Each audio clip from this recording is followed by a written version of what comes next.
Hello everyone. Saraswati school के online क्लासों में एक बार फिर से आपका स्वागत है।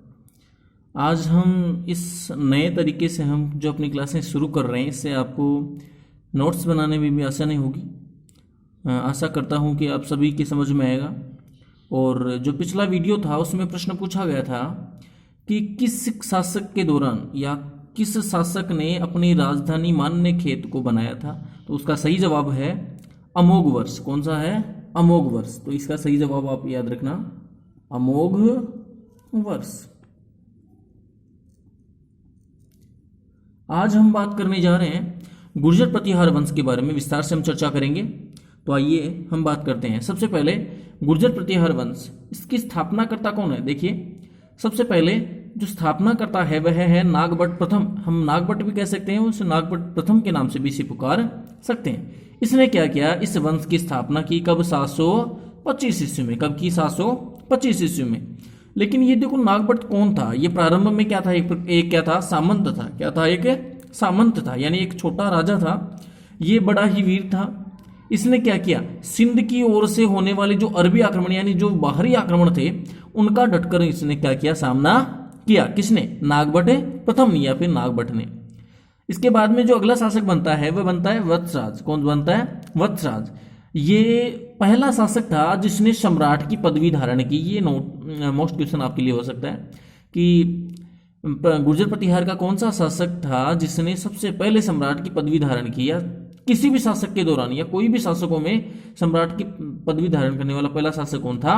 वत्सराज। इसका पुत्र नागभट्ट द्वितीय गद्दी पर बैठा इसके बाद में, और उसने क्या किया? सबसे पहले 816 ईस्वी में गंगा नदी पर हमला, यानी गंगा घाटी, जो गंगा की जो घाटी है उस पर हमला किया और कन्नौज पर अधिकार कर लिया। अब क्या किया इसने? कन्नौज पर अधिकार कर लिया और कन्नौज को अपनी क्या बना डाली? राजधानी। क्या बना दी? कन्नौज को राजधानी बना दी। और ये क्या किया? देखो, जो नागभट्ट द्वितीय था, आपने राष्ट्रकूट वंशों के समय पढ़ा था कि गोविंद तृतीय ने नागभट्ट द्वितीय यानी गुर्जर प्रतिहार वंश के नागभट्ट द्वितीय को पराजित किया। अर्थात हम ये कह सकते हैं कि नागभट्ट द्वितीय इससे पराजित हो गया। किससे? राष्ट्रकूट वंश के गोविंद तृतीय से क्या हो गया? पराजित हो गया। प्रश्न पूछा जा सकता है, नागभट्ट द्वितीय किससे पराजित हो गया था? राष्ट्रकूट वंश के गोविंद तृतीय से ये पराजित हो गया था। कौन? नागभट्ट द्वितीय। इसके पश्चात इनके वंशज लगातार 1018 से 19 ईस्वी तक शासन करते रहे। किनके? गुर्जर प्रतिहार वंश के, अर्थात नागभट्ट द्वितीय के जो वंशज है वो लगातार शासन करते रहे। इसके बाद में अगले जो शासक हैं, जो सबसे प्रतापी शासक हैं, वो कौन आते हैं? मिहिर भोज। कौन आते हैं? मिहिर भोज। इससे हम राजा भोज भी कह सकते हैं। कई जगह इनका राजा भोज नाम मिलता है और इसका नाम मिहिर भोज भी मिलता है। ये एक प्रतापी शासक था। क्या था? एक प्रतापी शासक था। और ये वास्तव में था कौन? ये जो नागभट्ट द्वितीय था, कौन? नागभट्ट द्वितीय, इसका पुत्र था। क्या था? इसका पुत्र मिहिर भोज, अर्थात राजा भोज कौन था? नागभट्ट द्वितीय का पुत्र था।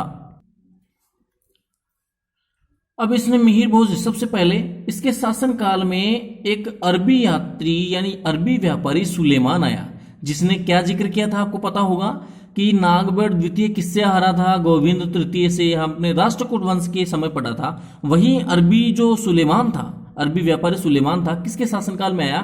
मिहिर भोज के शासनकाल में। किसके शासनकाल में आया? मिहिर भोज, अर्थात राजा भोज के शासनकाल में भारत आया था। कहाँ आया था? भारत आया था। इसके बाद में जो अगला शासक है वो कौन आता है? महेंद्रपाल। कौन आता है? महेंद्रपाल। और ये वही महेंद्रपाल था जो देखो किसका संरक्षक और किसका शिष्य है। देखो, एक नाटक है कर्पूर मंजरी। क्या नाम है? कर्पूर मंजरी। इसके रचयिता कौन है? महाकवि राजशेखर। कौन है? महाकवि राजशेखर इसके रचयिता हैं। इसका तो क्या था? शिष्य था, और इसका क्या था? संरक्षक था। ठीक है। महेंद्रपाल, दोबारा सुनना। महेंद्रपाल कर्पूर मंजरी नाटक के रचयिता, महाकवि राजशेखर का शिष्य एवं क्या था? संरक्षक था। इसके बाद में महेंद्रपाल के बाद में अगला शासक बना इसका पुत्र महिपाल। कौन बना? महिपाल। महिपाल ने क्या किया? सबसे पहले राष्ट्रकूट वंश के राजा इंद्र तृतीय से क्या हो गया? हार गया। कौन? महिपाल। कौन हार गया? महिपाल। नागभट्ट द्वितीय तो किससे हार गया था? नागभट्ट द्वितीय किससे हारा था? गोविंद तृतीय से। और ये महिपाल किससे हारा है? इंद्र थर्ड से, यानी तृतीय से ये हार गया। इसके समय ही जो गुर्जर प्रतिहार जो वंश था उसका पतन प्रारंभ हो गया। किसके समय प्रश्न पूछा जा सकता है, किसके समय गुर्जर प्रतिहार वंश का पतन प्रारंभ हो गया, तो किसके समय हो गया, महिपाल के समय। इसके बाद में जो अन्य राजा थे वो कौन कौन बने, देखिए भोज द्वितीय, विनयपाल, महेंद्रपाल सेकिन, देवपाल, महिपाल सेकिन एवं विजयपाल। इन्होंने क्या किया, लगभग 1013 ईस्वी तक इन्होंने राज्य को कायम रखा और इसके बाद में इसका जो ये जो राज्य था गुर्जर प्रतिहार जो वंश था वो धीरे धीरे क्या हो गया, पतन की ओर उन्मुख हो गया। अब जो एक विशेष एक और राजा है राज्यपाल, कौन है, राज्यपाल, जो हम ये भी कह सकते हैं कि ये इनका अंतिम राजा था। किनका, हालांकि इनका अंतिम राजा हम पढ़ेंगे त्रिलोचन पाल इसके बाद में, ठीक है, लेकिन ये राज्यपाल जो था वो अंतिम प्रभावी शासक मान सकते हैं। इसके समय अरबी जो आक्रमण हुआ उनमें से सबसे पहले प्रमुख जो आक्रमण है वो मोहम्मद गजनवी का आक्रमण हुआ। इससे क्या हुआ, राज्यपाल घबरा गया और भाग गया। क्या हुआ, भाग गया। लेकिन कुछ समय बाद में इसने क्या किया, मोहम्मद गजनवी की अधीनता स्वीकार कर ली। किसने, राज्यपाल ने। इससे क्या हुआ, अन्य जो राजपूत थे वो क्या हो गए, नाराज हो गए। क्या हो गए, नाराज हो गए। और इसके लिए उन्होंने क्या किया, जब मोहम्मद गजनवी वापस लौटा तब उन्होंने क्या किया, इन सभी राजपूतों ने मिलकर इसका वध कर डाला। किसका, राज्यपाल का। किसका कर डाला, राज्यपाल का वध कर डाला। अब क्योंकि इसने इसकी अधीनता स्वीकार कर ली थी, राज्यपाल ने क्या किया, मोहम्मद गजनवी की अधीनता स्वीकार कर ली थी, अतः ये राजपूत नाराज हो गए। जब मोहम्मद गजनवी वापस लौटा तो कालिंजर के चंदेल राजा गंड के नेतृत्व में, देखो ये नेतृत्व करता है कौन, चंदेल राजा गंड, ठीक है, ये नेतृत्व करता है। बाकी सभी राजपूतों ने साथ मिलकर राज्यपाल को क्या किया, मार डाला, या हम कह सकते हैं कि इसकी हत्या कर डाली।